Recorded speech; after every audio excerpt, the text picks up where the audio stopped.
Good morning friends, good morning. आज के आबार एक नतून जगह ठीक ना, जगह अनेक पुरानो किन्तु नतून भावे देखते चलेছি और এটা দেখবো फैमिलिर साथे। और आज के एकदम एक नतून मेम्बर हमारे साथे, नतून एक नय दुटो मेम्बर हमारे ग्रुपे अंशग्रहण करबे, तादेर साथे आलाप कराबो और जाबो এই ট্রাভেলারে করে। এবারে যেহেতু ফ্যামিলি ট্যুর একটা অন্যরকম হতে চলেছে, সঙ্গে থাকুন আর দেখতে থাকুন।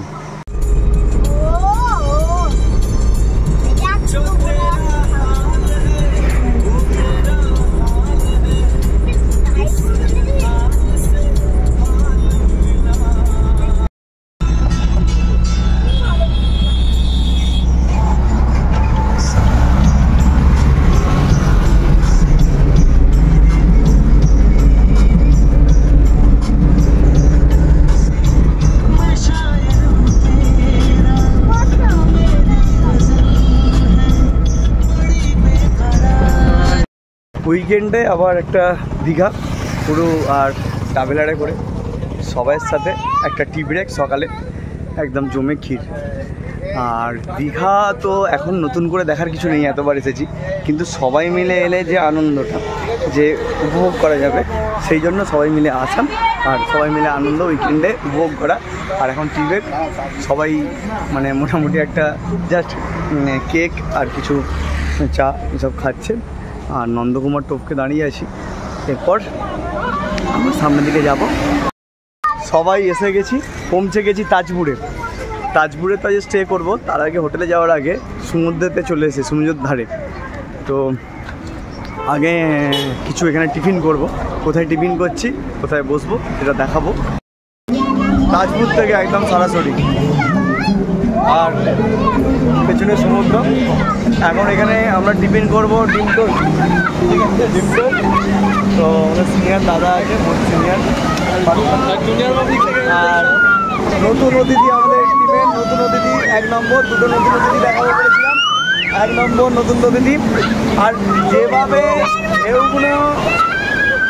ঢেউগুলো যেভাবে ছুটে আসছে এদিকে, এখান থেকে যে ভিউটা আর কি দেখতে পাচ্ছি একদম ধারে না, একদম মানে দারুণ এনজয় লাগছে জায়গাটা। যারা মধ্যে সমুদ্রতেই মানে উপরে বসে আছি, বাচ্চারা খুব এক্সাইটেড।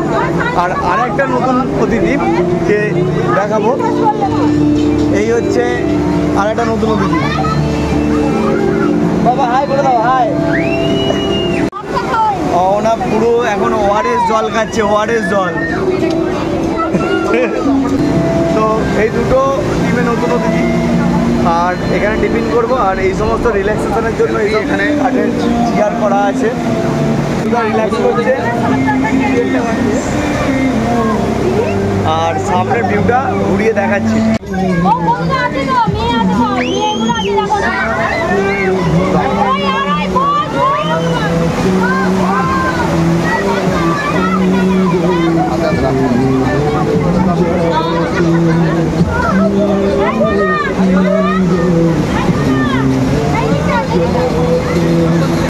জাস্ট পেছনের ভিউ।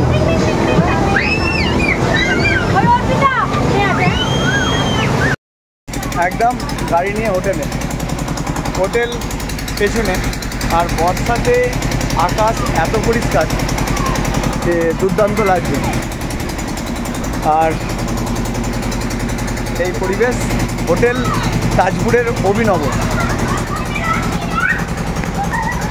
বসে আছি সুইমিং পুলের কাছে, না আরও এই অর্পিতা। তো দারুণ এনজয় করছি, বাকিরাও এখানে আরও কিছুজন আসবে। সামনের দিকটা দেখাচ্ছি, আমি এখনও নামিনি, একটু পরে নামবো।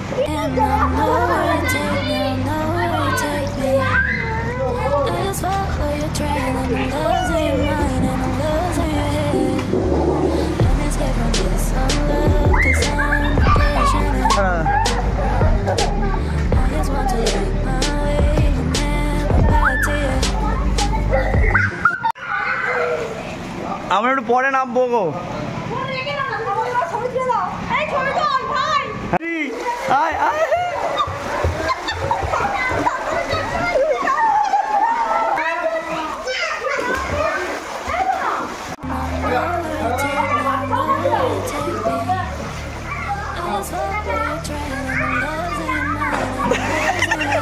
আচ্ছা বলো।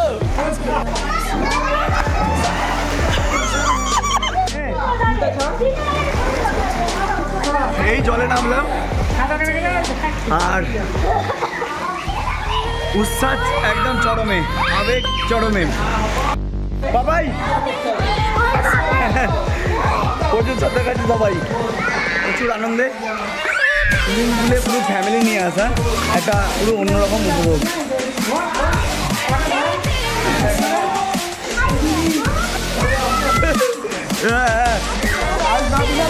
একদম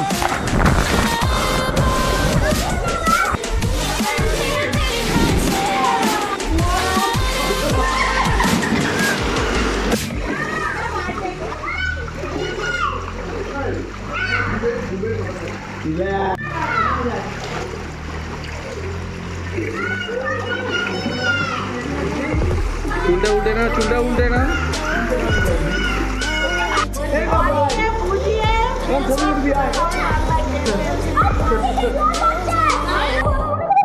এটা চেঞ্জ করবে ভিডিও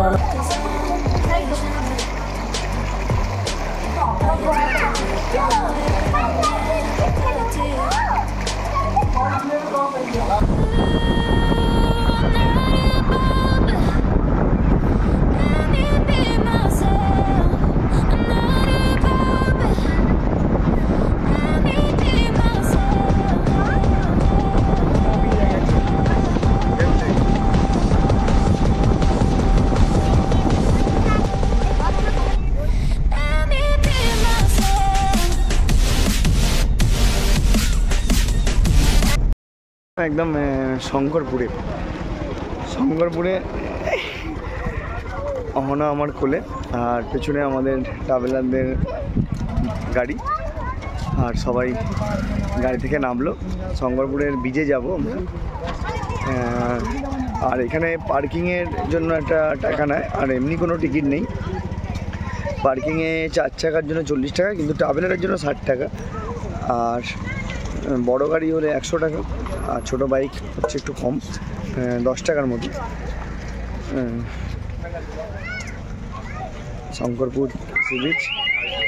আসলে দীঘা অনেকবার এসেছি, কিন্তু এই জগন্নাথ মন্দিরের পর এই প্রথমবার। এক সন্ধে নামার মুহূর্ত, আছি শঙ্করপুর সি বিচ। মেঘ ঘনিয়ে আসছে আকাশে, জানি না বৃষ্টি হবে কি না, কিন্তু মুহূর্তটা প্রতিনিয়ত ডাক দিচ্ছে।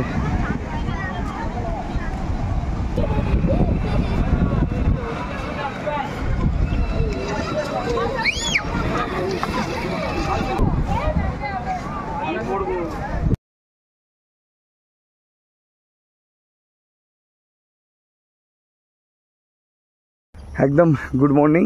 পরের দিন সকালে, কালকে মানে সন্ধ্যাবেলা তাজপুর ওই শঙ্করপুরে বিচে ছিলাম। বিচ থেকে তো এসে তারপর যেহেতু ফ্যামিলি ছিল তাদেরকে সময় দিতে হচ্ছিলো, এবং আবার সুইমিং পুলে নেমেছিলাম। নামার পরে রাত্রে শোয়ার পরে সকালবেলা আমি আর দীপায়নদা দুজনে হাঁটতে বেরিয়েছি।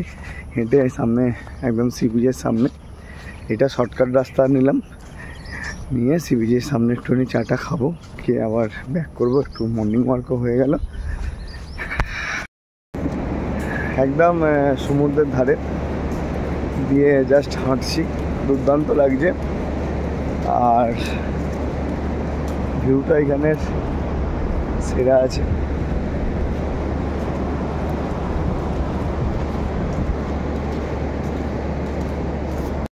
তারপর রেডি হয়ে একদম এখন আছি দীঘার জগন্নাথ ধাম। অনেক দিনের অপেক্ষা, আর সবাই নেমে পড়েছে, এবার এগোতে থাকবো। মন্দিরের পুরো লাইন, আর জুতো খুলে এখানে ঢুকতে হবে। পার্কিং একটু আগে গাড়িকে করে এলাম, আর গাড়িতেই আমরা জুতো রেখে এলাম। তারপর মন্দিরের ভেতর ঢুকবো। ফোন অ্যালাউ কি এখনও জানি না, ফোন নিয়ে ঢোকার চেষ্টা করবো। অ্যালাউ না থাকলে ঢুকতে পারবো না। আর মন্দিরটা আমাদের ঠিক বাঁ দিকে। সুন্দর সুন্দর সুন্দর অসাধারণ একটা মানে কারুকার্য, ভালো। মানে এখনকার যুগে এই যে স্থাপত্যটা তৈরি হয়েছে এটাও একটা আমাদের কাছে অনেক মূল্যবান। তো অহনাকে নিয়ে মন্দিরে ঢুকছি প্রবেশদ্বারে, মানে যে মন্দিরের গর্ভগৃহ যাকে বলেন সেই দিকে আমরা প্রবেশ করব। এখানে ফোন নিয়ে ঢুকতে পারবেন, কিন্তু ফোন সব ক্ষেত্রে অ্যালাউ নয়, কারণ সেটা ঠিকও নয় আমাদের ক্ষেত্রে। সামনের দিকটা একটু দেখাচ্ছি। সবার কপাল থাকে না।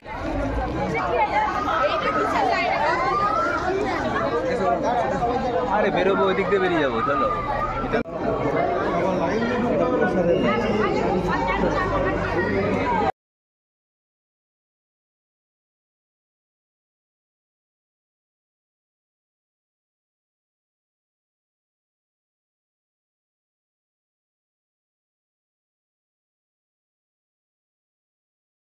এই যে তিনখানা রথ দেখা হয়ে গেল।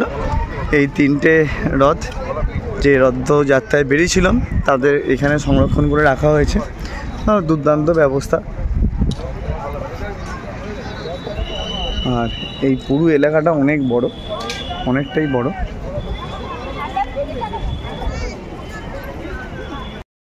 ধাম দর্শন করার পর আবার এই ওল্ড দীঘায় আমরা এবছর আছি। অন্য সময় নিউ দীঘায় উঠি, কিন্তু এবার পছন্দ করে নিয়েছি ওল্ড দীঘা। আর হোটেল একদম মানে সমুদ্রের কাছে। আর ওল্ড দীঘার এই জায়গাটা এত সুন্দর সাজানো যে দারুণ দেখতে লাগছে। আর যেভাবে ঢেউগুলো আছড়ে পড়ছে, আওয়াজ নিশ্চয়ই পাচ্ছেন। রোদটা একটু উঠেছে, একটু আগে বৃষ্টি হচ্ছিল, আর পেছনে আমার ঢেউ আসছে এবং সেগুলো আছড়ে পড়ছে। তার গর্জন দুর্দান্ত।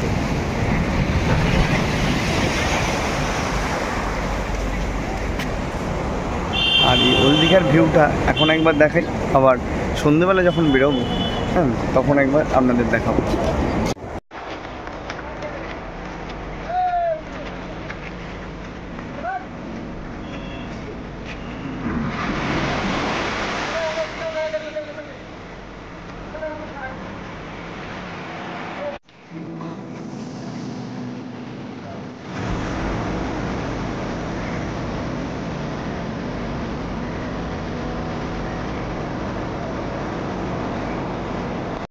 গুড মর্নিং, আবার একটা সকালে।